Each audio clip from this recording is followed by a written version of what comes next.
Welcome back everyone to the George James & Associates Research Tools channel. My name is Stephen Lee, and in this video I'm going to go through real reviewer comments on one of my articles that was rejected a while back by the Journal of Elder Abuse and Neglect, which is fine.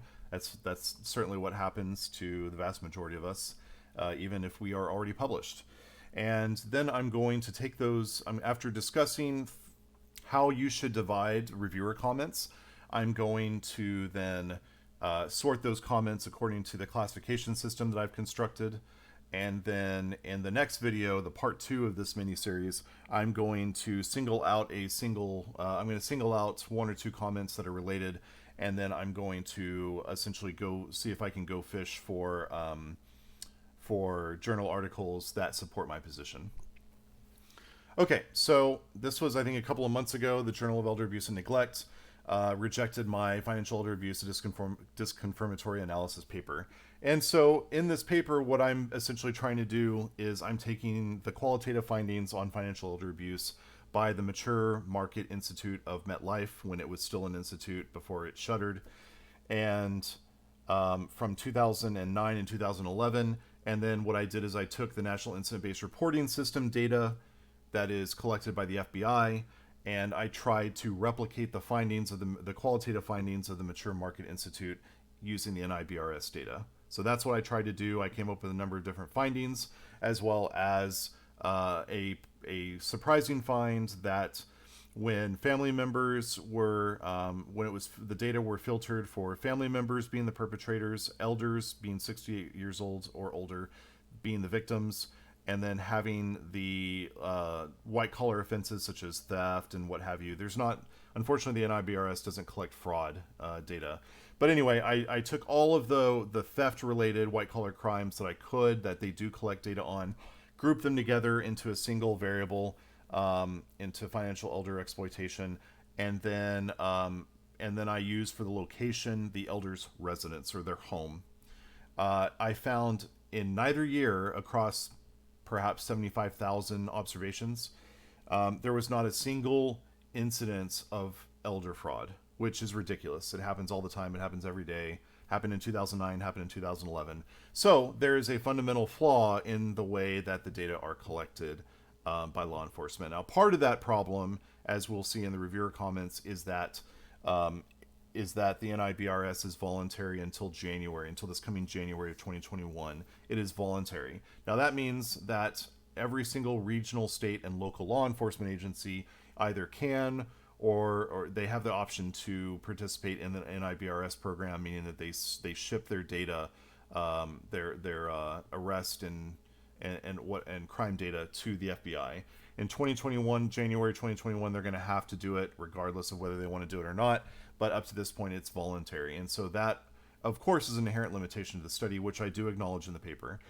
So with that explanation, let us flip to, so I got 2 reviewers this time. Reviewer 1, so this is an interesting article that makes several important points. Okay, that's great. That's good, but that's not a concern, concerning. We're looking at problems. More importantly, the manuscript exposes the fact that MetLife Mature study is flawed. However, the use of the NIBRS data as a comparison is no more satisfactory. So the reviewer is basically saying they're both garbage, so don't use either one of them, which I guess is an important point. The problem is that I put a ton of work and hours into this, and if it's possible to salvage, that's what I'm going to do. Okay, so it's widely recognized that NIBRS is voluntary, as I just said, and incomplete.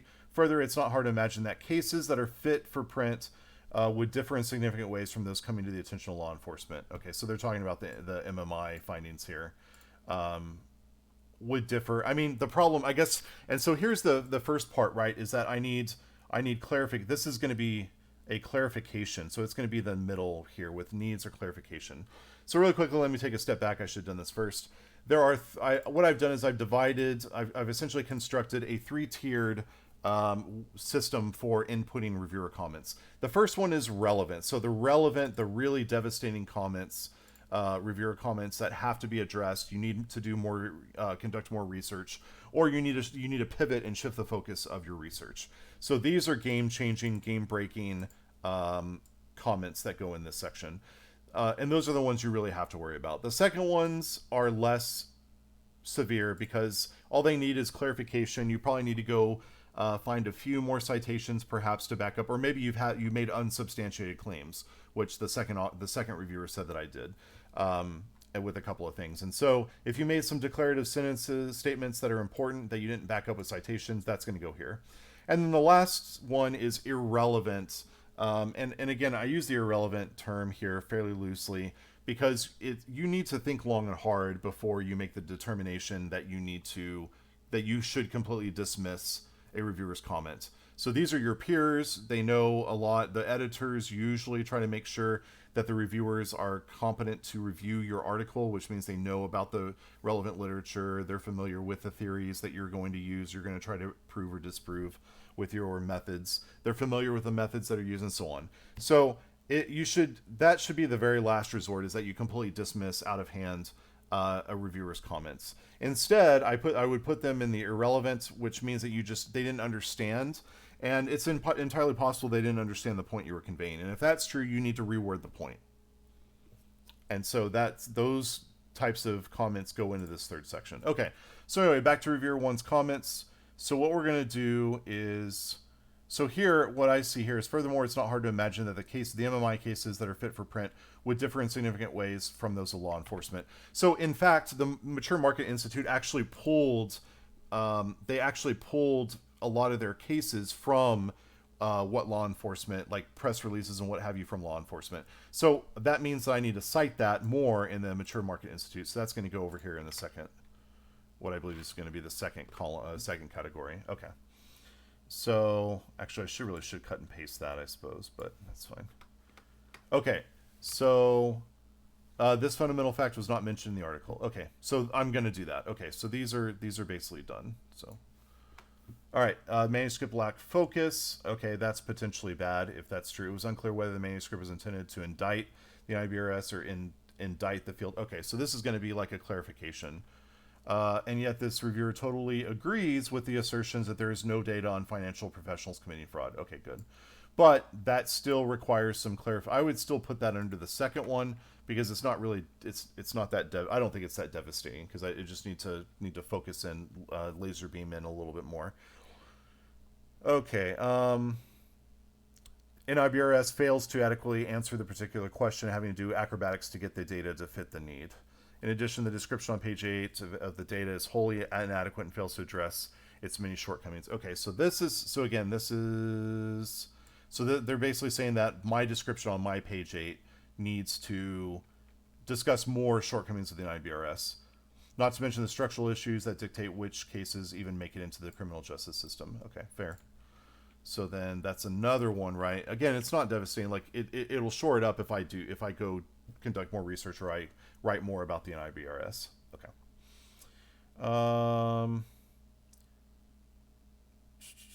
Okay. Yeah, so that was that. Okay, manuscript addresses the need for fraud perpetrator data. Literature review on fraud perpetrators in the criminal justice literature was interesting. However, the author fails to address why these white-collar fraudsters might differ from those committing fraud against an older adult. So that's actually pretty serious, I think. And the reason why, I'm going to put that up here. The reason why is because you have potential, you have potential either unobserved bias that's going on here, or you have potential covariates that I haven't pulled out of the error term. What I mean by that is in a regression model, all the variables you don't consider are in the error term, and maybe I should do a separate video on that. But nevertheless, what they're saying here is that there are potential causes or associations between variables that I didn't consider in the paper.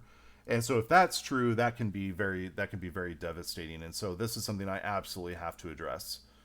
Right, aside from, I mean, these two things are also pretty serious, but it's not, I mean, if this is true, then none of this matters, is what I'm getting at. And so therefore, right, if I don't address why the white-collar fraudsters differ from those committing fraud against an older adult, like, let's say that white-collar criminals don't target older adults at all, and they just target Americans, and by chance, they happen to gravitate towards older adults, and there's no real explanation why, then it doesn't matter what data I've collected on elders, because it's done by chance. Right? That's one of the most devastating critiques you can have, is that your study doesn't show why the phenomenon that you're studying doesn't occur by chance, or didn't occur by chance. If it occurs by chance, there's no statistical disproportionality, right? There's nothing you can really say about that. So this is actually really, really important. So that goes in the top. All right, manuscript addresses the need for fraud literature review on fraud. Okay, yeah, so I've already done that one. The author is to be applauded for citing research outside the traditional elder abuse field. Unfortunately, fails to cite relevant research. Unfortunately, so 3 well-known and well-distinguished studies. So this is just something I need to go and not necessarily clarify. It's not devastating, but I need to put in the middle category. It's unfortunate that the reviewer didn't bother saying at least the last names and the years. I guess I can just go find those out, but. So African Americans, the exploitation victimization is higher among African Americans. So it sounds like I need to go do more research on that. Okay, so table 2 makes little sense. Okay, this I'm going to put down here because it absolutely makes sense. I just didn't explain it well enough is what it sounds like. So I need to reword the leading up to table 2 and why it's important and why it's in the analysis.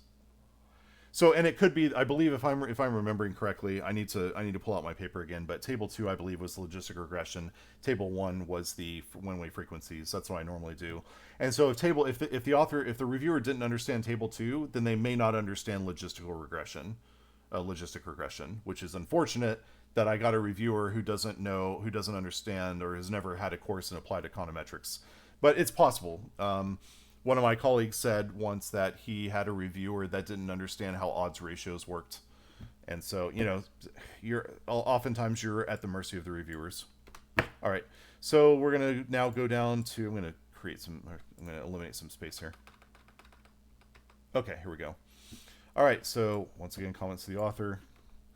All right, cannot, blah, blah, blah. Yeah, so I'm attempting to relate 2 sets of data that are very different. Categories of offenses studied by each other are different, hard to relate. They're different. Everything about them is different.